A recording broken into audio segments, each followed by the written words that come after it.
네, 안녕하세요. 반갑습니다. 오늘 이제 첫 번째, 실질적으로 첫 번째 시간이죠. 네, 요거, 오늘은 이제 무슨 강의 내용이냐면, 부동산에 관한 전체적인 얘기를 할 거예요. 네, 여기 이렇게 강의 자료는 많지 않아요. 근데, 요 내용에 좀 채워나갈 거고, 우리가 지금 시험 보려고 공부하는 거 아니니까. 그렇죠. 본인이 이해하게끔 키워드만 살짝 적어서 이해만 하고 넘어가세요. 이거 외운다고 될 일은 아닌 것 같아요. 그렇죠? 예, 괜찮습니다. 예, 이해만 해서 넘어가시면 되고, 다음에 이 부동산 관련 입문서 한 권에 나온 책에 그 모든 내용을 핵심적인 건 한번 제가 훑어 보려고 그래요. 그래서 오늘 한 시간이 이제 기초반을 위해서 사실 만든 거예요. 그래서 요 내용의 기본적인 용어에 대한 이해 정도만 가지고 가셔도 물건 보실 때 훨씬 쉽습니다. 우리 바로 이제 이제 권리 분석 지나면 계속 이제 물건 위주로만 강의가 진행이 될 텐데요. 이런 걸 이해하는 데 있어서 가장 기초적인 것들. 그렇죠. 저도 그래요. 저도 지금 공부하고 있잖아요. 박사 공부를. 무슨 복잡한 공식이 나올 때 보면 그래도 우리도 뭐 머리가 없는 것도 아니고, 그렇죠? 이렇게 보면 우리가 이해 못할 건 사실 아니거든요. 근데 왜 이해가 어렵나 봤더니 공식에 이거저거 숫자가 나오고 기호가 나오잖아요. 근데 그 기호가 뭔지를 빨리빨리 생각을 못하는 거예요. 여러분 왠지 수학으로 공식으로 써놓으면 뭐 좀 어려워 보이지 않으세요? 예, 그게 왜 어렵냐면 그 기호가 익숙치 않아서 그래. 그 기호가 뭔지. 이게 뭐냐면 결국 용어의 개념입니다. 그래서 여러분들이 만약에 경매를 진행하는데 면적이 딱 나왔어요. 물건을 봤는데. 근데 그게 무슨 면적인지 모르면 시작부터 이게 자신이 헷갈려요. 예, 미리 결론부터 말씀드리면 경매는 전원 면적으로 표기돼요. 이런 게 기초인데 기본인데 너무 중요한 거예요. 근데 이런 데서 실수가 나와요. 경매가 전용 면적인지를 모르고 그 평수를 잘못 판단해갖고 입찰하시는 경우도 종종 있습니다. 그 다음에 전용 면적, 공용 면적이 우리가 아파트만 익숙하죠. 실제로 상가나 단독주택이나 이렇게 종류가 달라지면 그 양상도 많이 달라져요. 이런 부동산에 관한 아주 근본적인 얘기들을 드릴 거예요. 근데 이 내용들은 전부 바로 실무에서 필요한 얘기들 위주로 제가 드릴 겁니다. 자, 오늘 처음으로 어떤 걸 먼저 할 거냐면, 자, 이론 마스터인데요. 법, 체계와 부동산 관련 법. 이걸 오늘 들어 놓으시면 약간의 좀 의문은 풀리실 거예요. 여러분들이 지금 뭐 중개사 자격증 계신 분도 계시고 현업에 계실 수도 있어요. 그 다음에 공부도 하시고 하셨는데 솔직히 말씀해 보세요. 어렵죠. 부동산법이 뭐가 어떻게 되는지 나는 그게 머릿속에 딱 그려진다라는 분 계세요? 별로 없죠. 오늘 그려놓으세요.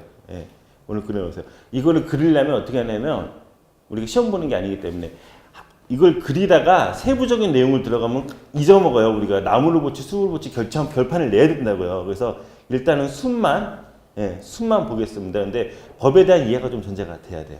그렇기 때문에 오늘 우리나라 법 체계가 어떻게 되는지, 근데 이제 다 부동산 관련된 얘기를 할 거예요. 제가 그럴듯하게 법에 관한 진지한 얘기를 드릴 건 아닙니다.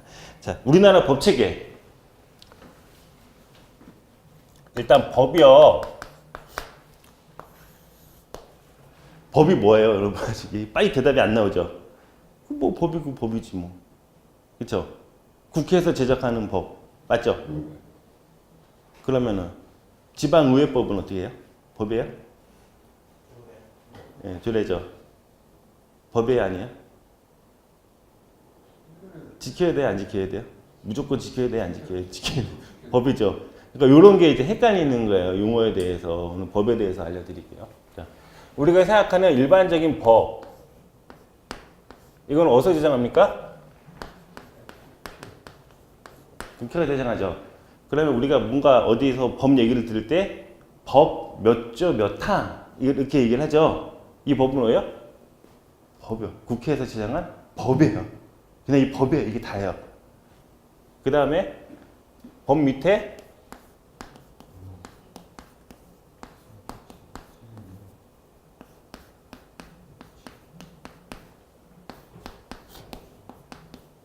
이렇게 일단 많아지면 부담스러운데 간단하게 이해만 할게요. 우리가 법을 한 조항을 딱 썼어요. 그럼 그 한 조항 가지고 내용이 부족하죠. 그렇다고 법을 자세하게 쓰면 법전이 이만해질 거 아니에요. 이거 어떻게 돼요? 실질적인 내기들은 위임해요. 하위 조항에. 하위에다가 위임을 해야 되는데 하위가 어디냐? 법은 국회니까 국가죠. 그렇죠? 그럼 그 다음 단계가 어디 정도 될까요? 예, 대통령이에요. 대통령 밑에 뭐 있죠? 예, 뭐 우리 장관 정도 생각하시면 돼요. 요즘 부도 있고 뭐 그렇죠? 예, 장관 정도 생각하시면 되고. 그 다음에 예, 지자체가 있죠.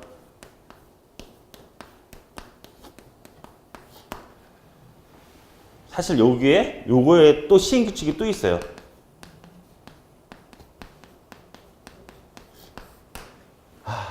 그러니까 일단은 많아 보이는데 예, 이게 다예요. 이거는 그냥 간단한 거니까 하나 털고자. 사실 법 위에 또 무슨 법이 있죠? 헌법 있죠. 예, 이 법이 잘못되는지 따지려면 헌법 갖고 따져야 되죠. 예, 근데 일단은 우리가 무슨 토지 수용이나 이런 거 떠나서 실무적으로는 헌법은 사실 거의 우리한테는 필요가 거의 없어요. 자, 이렇게 됐어요. 그러면 어떻게 되는 거냐면 법 하나에서 지정을 하면 그 법에 다 내용을 쓸 수 없으니까 어떻게 해요? 아래 기관에다가 위임을 해요. 그러면 대통령이 이 법의 취지에 맞게 좀 더 세부적인 내용을 만듭니다. 근데 대통령도 다 쓸 수 없죠. 더 복잡하죠. 그럼 대통령보다 더 전문적인 데가 어디예요? 하위기관에. 예, 장관이나 이런 부죠. 기관이죠. 그럼 거기서 어떻게 해요? 규칙을 또 만들어요. 그렇죠? 근데 실질적으로 어떤 지역에서 일어나는 일에 대해서는 그 지역이 또 제일 잘 알죠. 지자체가 제일 잘 알죠. 그 지자체 법은 누가 만들어요? 예, 지방의회에서 만들죠. 예, 이렇게 다 뭐요? 위임이 돼 있는 거예요. 아래로. 그리고 한 조항인데 법을 펴보면 한 4단으로 나오는 거예요. 예. 근데 핵심은 어디서 시작이 돼요? 예, 법에서 시작이 되죠. 이게 다예요. 그러면 결국은 주택법 몇 조 이러면 어떻게 해요? 이거죠. 주택법 몇 조? 주택법 시행령 몇 조? 그럼 어떤 거예요? 이거예요. 그렇죠? 예. 그러니까 주택법 몇 조 있으면 그 조에서 다 쓸 수 없는 세부적인 내용들은 어떻게 시행령으로 따로 정해 놓는 거예요. 예. 이렇게 이해하시면 돼요. 자, 계속 아래로 내려가. 좀 더 내려갈수록 어떻게 돼요? 점점 더 자세해지죠? 예, 이게 다예요. 이게 다예요. 근데 우리가 법이 있으면 지켜야죠. 시행령은 지켜야죠. 규칙 지켜야죠. 조례 지켜야죠. 실질적으로 뭐예요? 다 지켜야죠. 그래서 뭐예요? 이거 전체가 다 뭐예요? 전체가 이것도 법이에요. 그러니까 법은 두 가지 의미인 거예요. 원래가 그래요.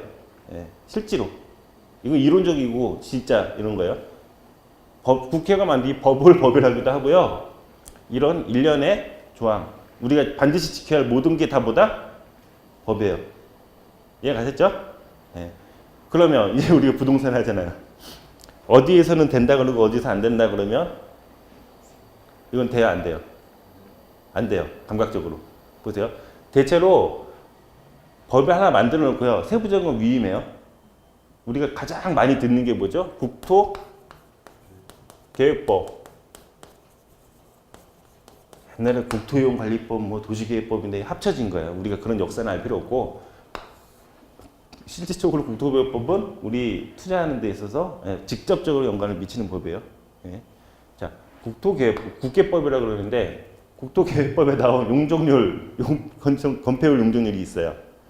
근데 실질적으로 이 법에 나온 용적률은 뭐냐? 상한이에요. 이걸 넘지 말라는 거예요. 그러면 시행령에서 법보다 더 높게 만약에 산정을 해놓으면 그거는 유효예요, 무효예요? 무효죠. 그러니까 상위법에 위반된 하위법은 무효예요. 근데 그럴 일이 있겠어요? 거의 없겠죠.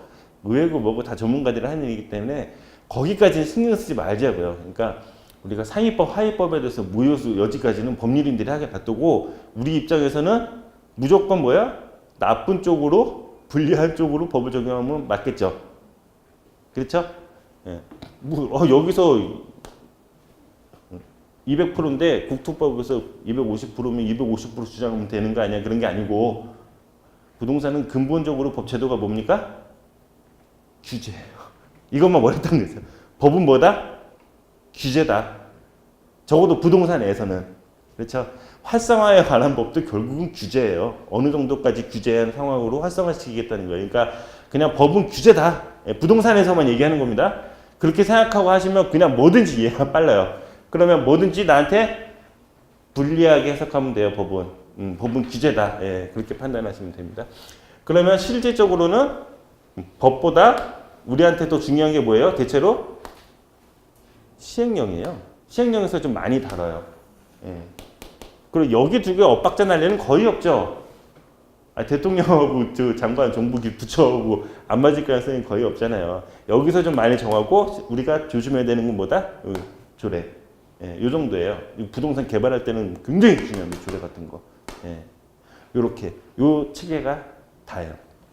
자, 이게 법입니다. 법이 뭔지 오늘 아셨죠? 드디어? 예, 그냥 법을 누가 몰라 다 알았지만 이제 법의 구성이 어떻게 되는지 아셨죠? 자, 그러면 법과 규정에 대해서 한번 말씀. 여기 있는 규정들은 다 무슨 규정이에요? 법 규정이죠. 법 규정이죠. 법은 대국민적인 효력이죠. 그러니까 뭐야? 모든 국민이 지켜야죠. 누군 지키고 안 지켜도 되는 게 무조건 지켜야 되죠. 그러면 우리가 만약에 한전, 한국전력공사 규정이 있어요. 아니면 뭐 각 기업마다 규정이 있죠. 공기업도 다 규정이 있죠. 그 규정을 우리가 따라야 됩니까? 안 따라야 됩니까? 질문을 좀 더. 반드시 따라야 됩니까? 안 따라야 됩니까? 안 따라도 됩니까? 예, 안 따라도 돼요.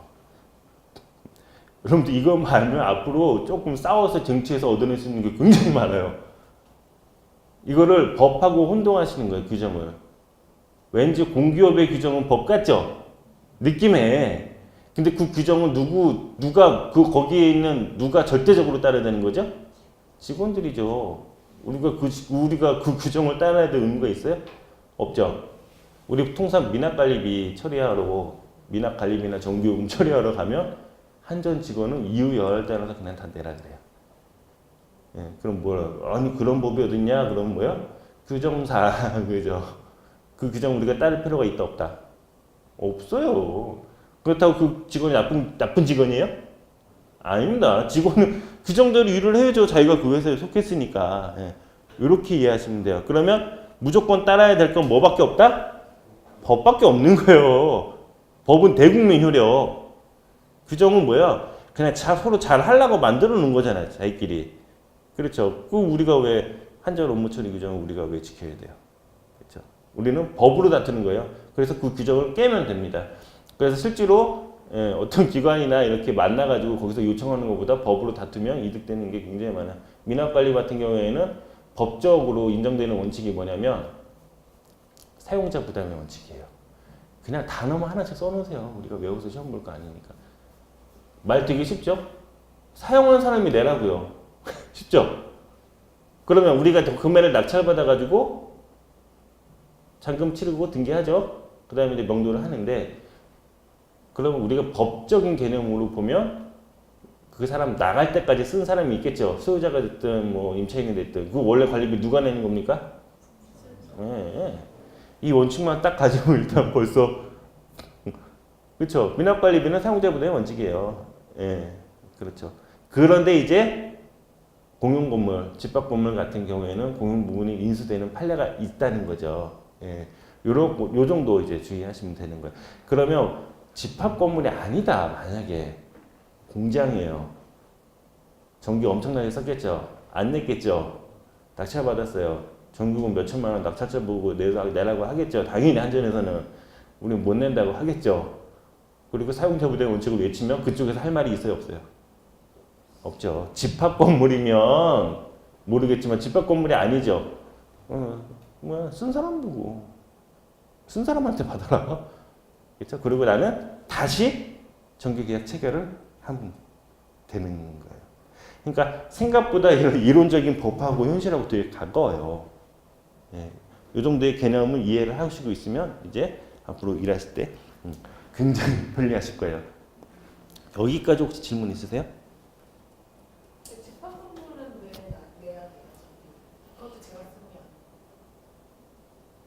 집합건물법하고 지금 법 역할을 하는 판례가 있어요.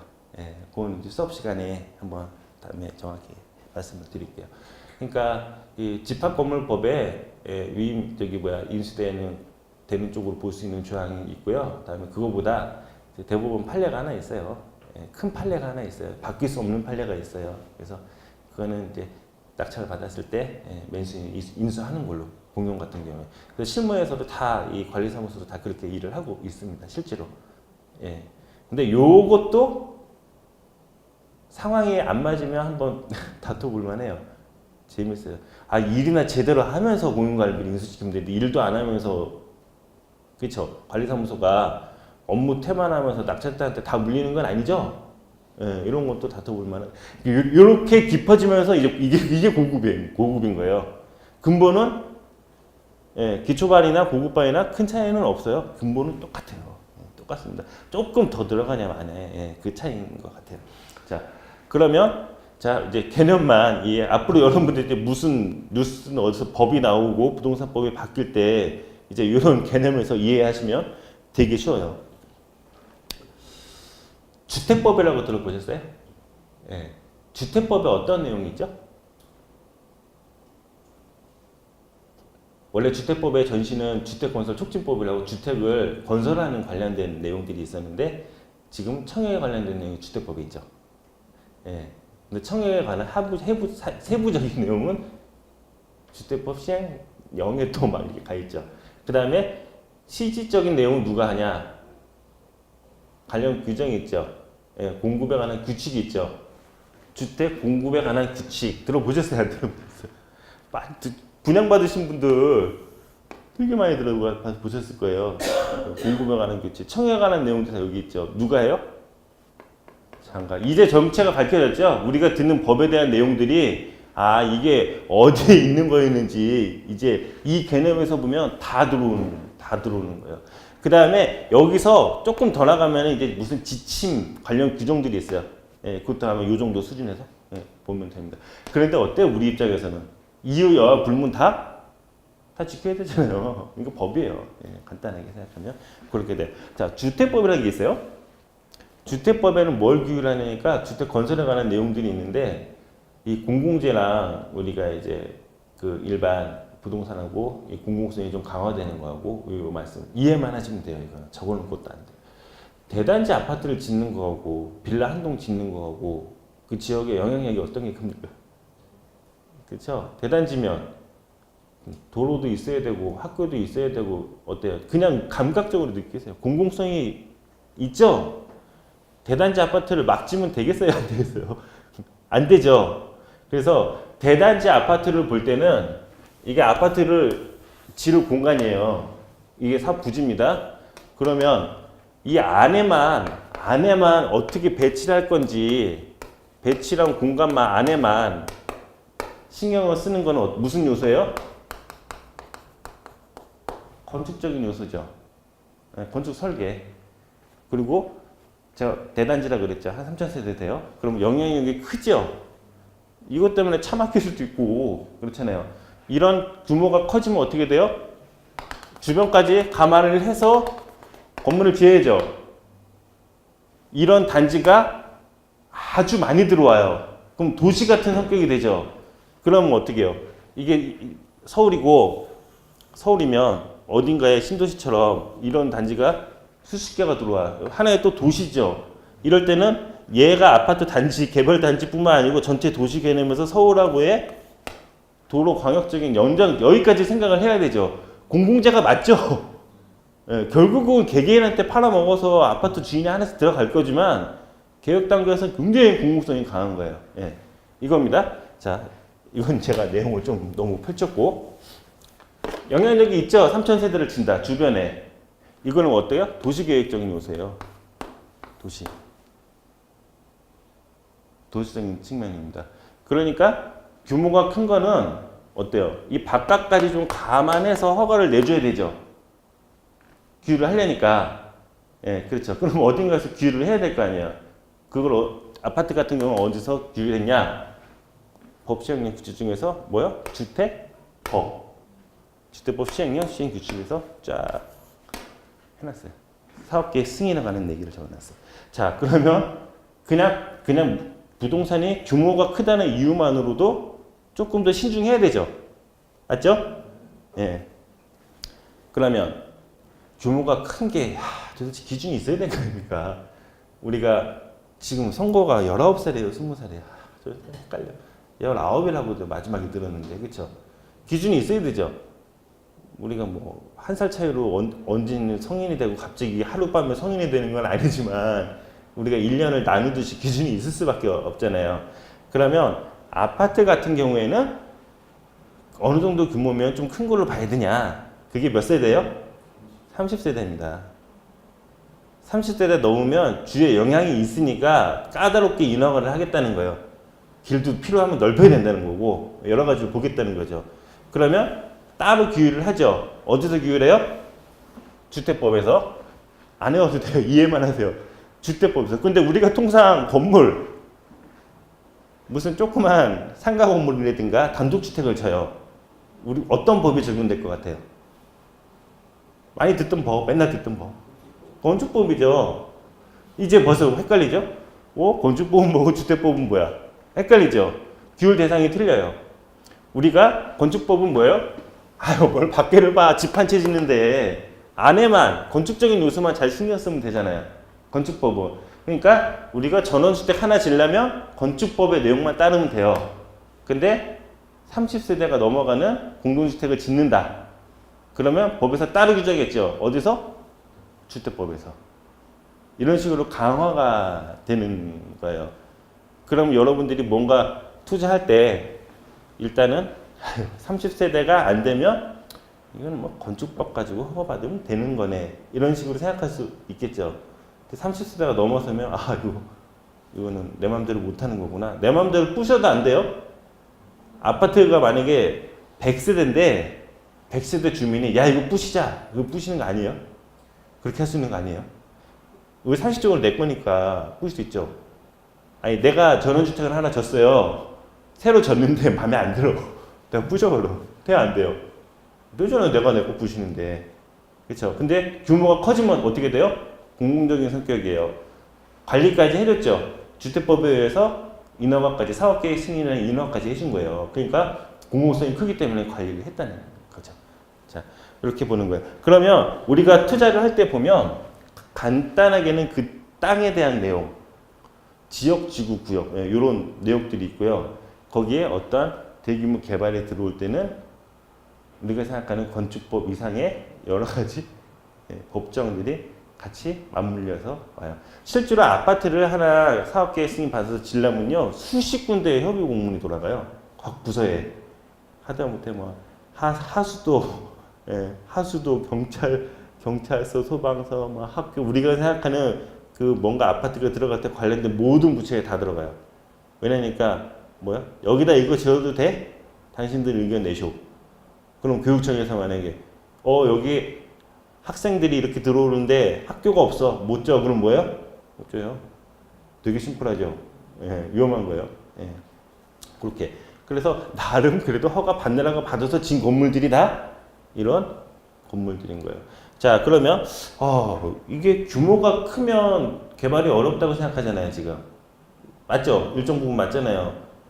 그런데 여기 우리 주변에 여기 건물도 다 크죠? 다 대형 건물이죠. 근데 이 건물들은 용도가 뭡니까 다? 상업용 업무용이죠. 주택이 아니죠. 얘네들은 주택법 적용을 받아야 안 받아요? 안 받죠. 주택이 아니니까. 그죠? 그냥 건축법으로 져요. 그러면 이거 대충 쉽게 인허가 내주는 거 아니냐. 근데 이것도 규모가 커지면 어떻게 돼요? 심의를 받습니다. 건축 심의를 받게 돼요. 그렇기 때문에 함부로 또 못 져요. 그리고 우리가 일대가 지금 다 복잡하잖아요. 굉장히 과밀되어 있죠. 무슨 지역이겠어요? 바닥이. 그렇죠. 상업지역이겠죠. 그러니까 우리가 다음부터 물건을 꺼내서 보면 요즘 무슨 지역인지 용도 지역이 지도에 그냥 집어넣고 탁탁탁 다 떠 있어요. 색깔별로. 그러니까 여기는 공유 개발이 되는 데구나.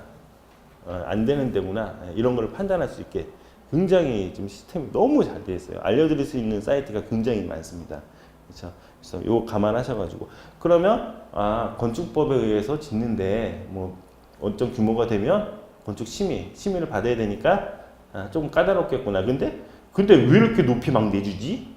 왜 이렇게 막 건물이 따닥따닥 붙지? 자, 상업지역은 일조권이라는 게 있어요. 일조권. 우리 앞에 집 있는데 앞에 집을 지었고 햇빛 막아버리면 분쟁 있는 거 뉴스에서 다 보셨잖아요. 상업지역은 일조권 조항이 있어요, 없어요? 없어요. 뭐냐, 상업지역 니네는 그냥 원래 공유를 해서 높이 칠하는데 색깔 빨간데 지도 보면 그러니까 건물도 붙어 있고 높이 져요. 예, 용적률이 높으니까 높이 질 수 있는 겁니다. 그러면 자 이제 갑자기 지역이 나와버렸죠. 예, 지금 관련법이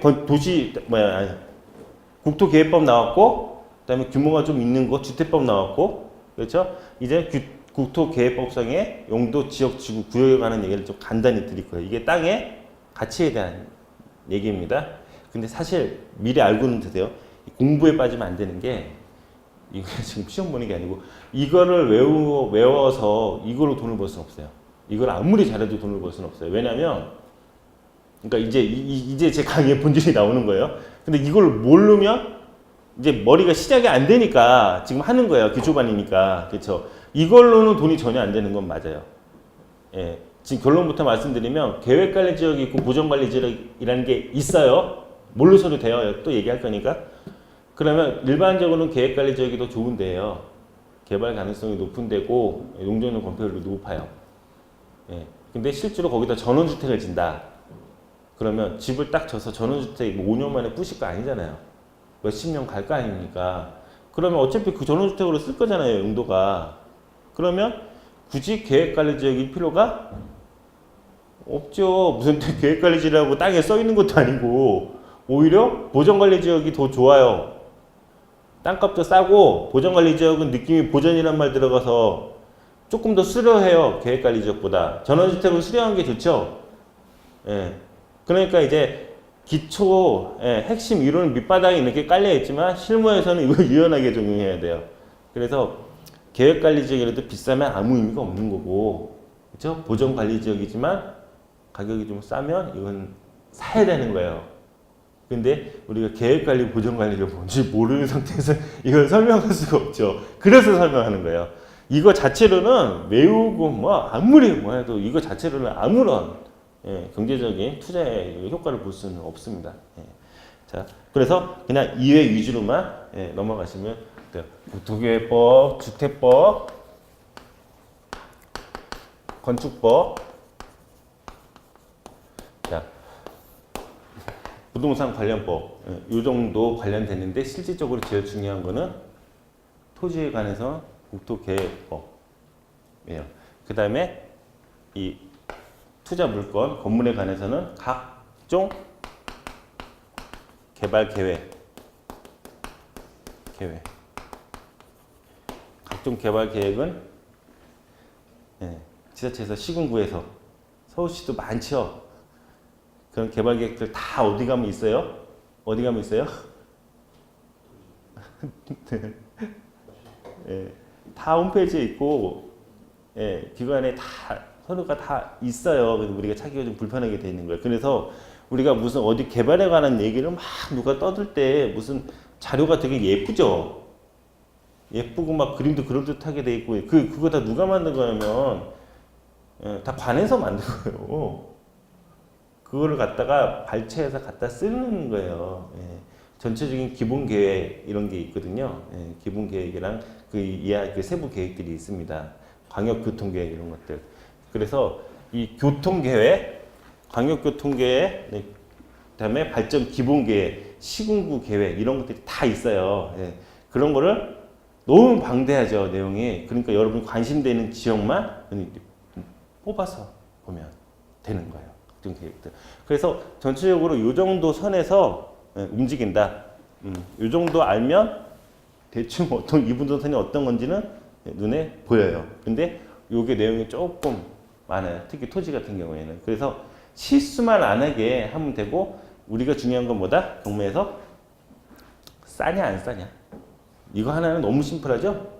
그냥 싸면 돼요. 좋은 거 안 필요 없어요. 싸면 돼요.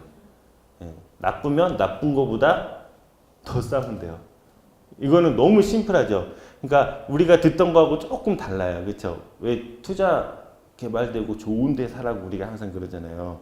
경매는 팔릴 수만 있으면 어떤 거든 상관없어요. 그래서 좋은 문제가 없어요. 좋고 나쁜 게 없습니다. 그러니까 조금 이렇게 판단하시면 될 것 같아요. 이제 모든 예는 여자가 들으면 안 돼요.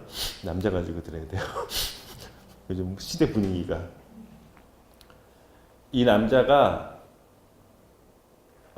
장가를 갈 수 있을까 없을까? 우리가 만약에 결혼시키는 게 목적이면 갈 수 있을까 없을까만 판단하면 돼요. 최고일 필요는 없는 거예요. 그렇죠? 근데 어느 수준 이하면 장가를 못 갈 수도 있잖아요. 뭐든 간에 뭐 너무 장애가 심하다든가 어쨌든 그런 이유가 있으면 못 가겠죠. 그러니까 부동산도 잘난 놈이 있고 못난 놈이 있는데 아무리 못나도요 팔릴 수만 있다는 생각이 들면 그건 사야 되는 거예요. 대신 어떻게? 많이 싸게. 근데 우리 여태까지 부동산 투자에 대한 거는 어떻게? 항상 잘난 놈 사라 그랬죠. 그러나 잘난 놈이 잘 나가거든. 그리고 잘난 놈께 잘 팔리죠. 경매는 조금 달라요. 그래서 근데 정말 영원히 장가 못 갈 만한 땅들이 많아요. 이거 영원히 못 팔 만한 땅들이 많아. 이런 거는 사면 안 돼요. 그러니까 경매는 본질적으로 이 자식이에요, 자식. 자식. 그래서 보낼 놈이라니까요. 근데 어떤 거냐면 요즘 뭐 반드시 결혼을 해야 되는 건 아니잖아요. 추세가 안 해도 되잖아요. 그러니까 어떤 거냐면 결혼을 안 해도 우리 부모님 입장에서는 자녀는 어쨌든 경제적으로 독립을 해야 되죠. 이건 맞죠. 예. 결혼을 하고 안 하고는 자유인데 경제적으로 독립해야 될 거 아니에요. 그러니까 경매 물건도 그래요. 얘는 어쨌든 보낼 놈이에요. 예, 독립을 해야 돼요. 그래, 내가 계속 갖고 있을 거면 굳이 경매로 살 필요가 없어요. 왜 그러냐면 우리가 처음에 경매를 한 20%를 싸게 샀어요. 의미가 크죠? 근데 이게 10년이 지나가지고 몇배가 올랐어요. 근데 재밌는 게 경매를 안 사고 그냥 100% 다 주고 샀어요. 근데 또 10년이 지나고 몇배가 올랐어요. 나중에 가보면 어때요? 별 차이가 없죠? 그냥 감각으로만 이해하세요. 나중에 시간이 오래되면 어떻게 돼요? 그냥 경매로 싸게 산 것보다 부동산 자체의 투자로 인해서 생긴 수익이 훨씬 크기 때문에 경매가 의미가 상실하죠. 그렇죠? 근본적으로 경매는 그래서 팔아야 돼요. 남겨야 돼요. 싸게 산 만큼은. 그래야 경매의 힘을 발휘하는 겁니다. 그 다음에 어떻게 해요? 또 사야죠. 이렇게 반복에. 이게 경매, 이게 운명이에요. 한 번 사서 나는 한 번 사면 뭐 10년이든 20년이든 갖고 있는 스타일이야. 그런 분들은 그냥 일반 매물 사시는 게 나을 수도 있어요. 왜냐면 내 기호에 좀 맞게 잘 골라서 금매로 잘 사는 게 나을 수도 있죠. 근데 일반 매물을 사갖고 1, 2년 만에 차익을 남기기가 어렵잖아요. 어지간히 잘 잡지 않으면. 근데 경매는 일단 무조건 남죠. 그 차익이. 시간이 지날수록 경매의 효과는 반감돼요. 오래 갖고 있을수록. 그래서 경매는 보낼 놈이다. 요거 하나만 딱 가지고 있으면 보내지기만 하면 되는 거죠. 그러니까 나쁜 물건도 마음에 안 들어도 싸게만 사면 돼요. 어떨 때는 이게 더 효자예요. 좋은 물건은 많이 싸게 사기가 어려워요. 경쟁이 심하니까. 그렇죠. 요거를 판단해서 이 소위 부담되는 나쁜 물건을 많이 하는 사람들이 경매 고수예요. 경매 고수가 별거 아니에요. 아우 저거 이상한 거 아니야? 안 팔리는 거 아니야? 저런 문제가 있는데 저걸 어떻게 그쵸? 요런 물건들만 일부러 골라서 하는 사람이 경매 고수인 거고 다들 좋아 보이는 우리 30평대 20소형 아파트들 이런 것들은 좀 덜하죠. 해요 하기는. 왜냐하면 실소유자 입장에서 해요. 저도 뭐 경매를 한번 집을 산 이상 한 20년 동안 그냥은 못 사겠어요. 아주 나쁜 버릇이 생겼어요. 그냥은 절대 못 사겠어요. 뭐 아까워요. 그냥 사면 그냥 한 4, 5천만 원이 그냥 날아가는 기분인데 어떻게 사요. 그렇죠. 그래가지고 항상 이제 경매를 샀고 여담이지만 옛날에도 좀 이런 얘기 있었죠. 경매집이 뭐 막말로 재수없다. 이런 말이 있는데 뭐 저 보세요. 저 계속 경매집에 살았거든요. 20년 넘게. 뭐 재수 없어요? 그리고 이것도 생각하기 나름인 게 실제로 경매에서 이제 그 망한 소유자가 사는 경우도 있어요. 근데 임차인이 사는 경우도 많습니다. 임차인들은 망했어요, 안 망했어요? 그 사람 신용을 보세요. 사람이 망했냐 안 망했냐는 신용이 날라갔냐 안 날라갔냐예요. 그렇죠? 임차인은 망했어요, 안 망했어요? 안 망했죠? 단지 돈을 날릴 수 있는 상황일 수는 있지만 망한 사람은 아니죠. 계약 한번 잘못해서 돈을 날릴 수 있는 상황이지 근본적으로 지금 회사 다니고 멀쩡하게 사는 분들이잖아요. 그렇죠? 임차인은 안 망하고 잘 살잖아요. 거기서 그동안에.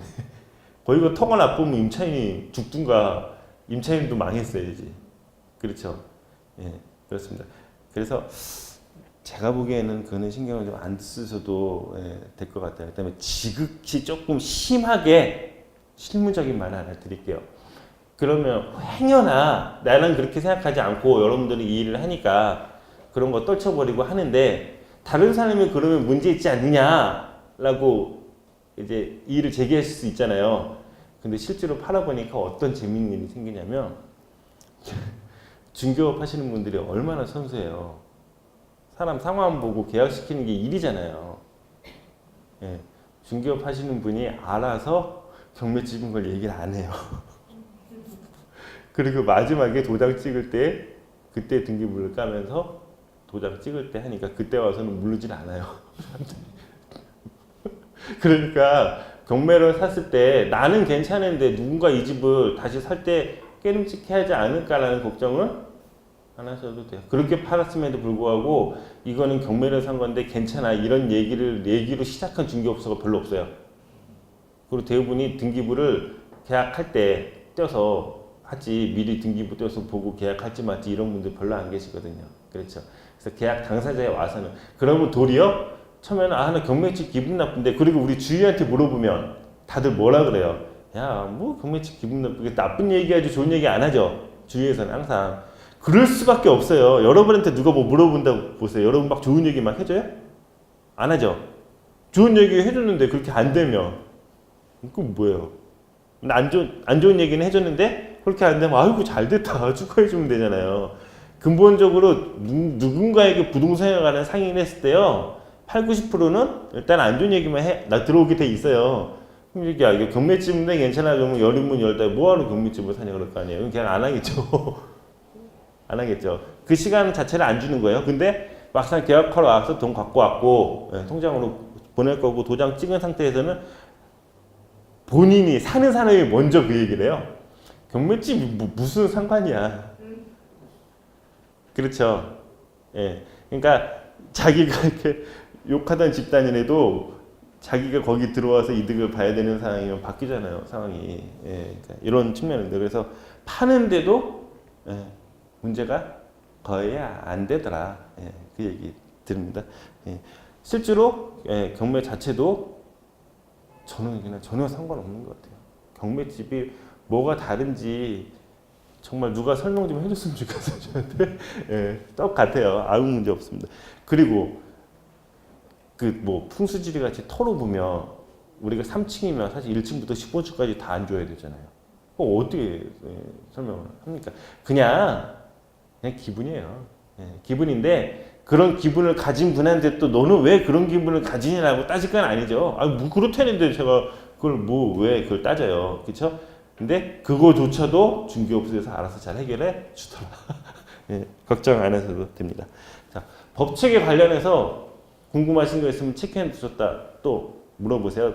간단하게 한 것 같지만 이제 조금 다음 시간에 조금 더 우리가 그래도 다 듣던 얘기들이에요. 들어가니까 자 그래서 이 첫 시간 조금 간단하게 하고요. 조금 쉬었다 다시 진행하겠습니다.